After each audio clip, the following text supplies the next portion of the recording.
Nano nous a réunis, toute l'équipe, on était une vingtaine, et puis il a dit, c'est quoi vos ambitions pour les Jeux Olympiques? Dans 3 ans, là. Vous avez 3 ans, tranquille. Il y avait 3 grands groupes, en fait, qui se détachaient dans cette équipe de France. Il y avait certains qui disaient, ouais, c'est impossible pour moi.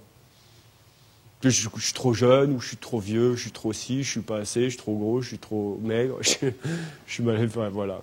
Mes parents m'ont dit que j'allais me blesser, que c'était pas, tu vois, des trucs comme ça. Il y avait des mecs qui disaient que c'était impossible. Il y avait des mecs qui disaient, je vais essayer. Ouais, je peux essayer, c'est vrai. Participer au jeu, c'est important. Faire le meilleur, ouais, c'est pas mal.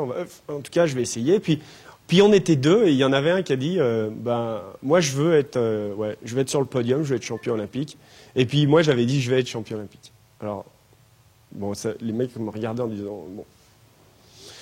Et c'est marrant parce que quand on regarde 3 ans après, ceux qui disaient c'est impossible ont tout fait. Et tu les voyais à l'entraînement, ils faisaient tout pour que ça soit pas possible. Ah, c'était étonnant. Le nombre d'excuses qu'ils pouvaient trouver pour que ça soit pas possible, c'est toute la journée. Oui, mais là, la neige, oui, mais si, l'entraînement, oui, mais là, tu te rends compte, le programme. Bon, bref. Oh, puis le matériel. Enfin, bref. Eux, on les a laissés là. Donc, eux, ils n'ont pas participé au jeu, hein, on les a pas vus. Après, il y en avait qui disaient, je vais essayer. Donc, alors, eux, ils ont bien essayé. Hein, je veux dire que, ouais, le matin, déjà, ils essayaient de se lever. Ensuite, ils essayaient d'aller à l'entraînement. Quand ils y arrivaient, ils essayaient de s'entraîner. Puis quand ils arrivaient à s'entraîner, derrière, ça pouvait donner parfois du résultat. Donc c'était bien, je veux dire. Mais ils n'avaient pas l'habitude de mettre le coup de rein supplémentaire qui faisait la différence. Ils essayaient bien. En ça, ils atteignaient leur objectif.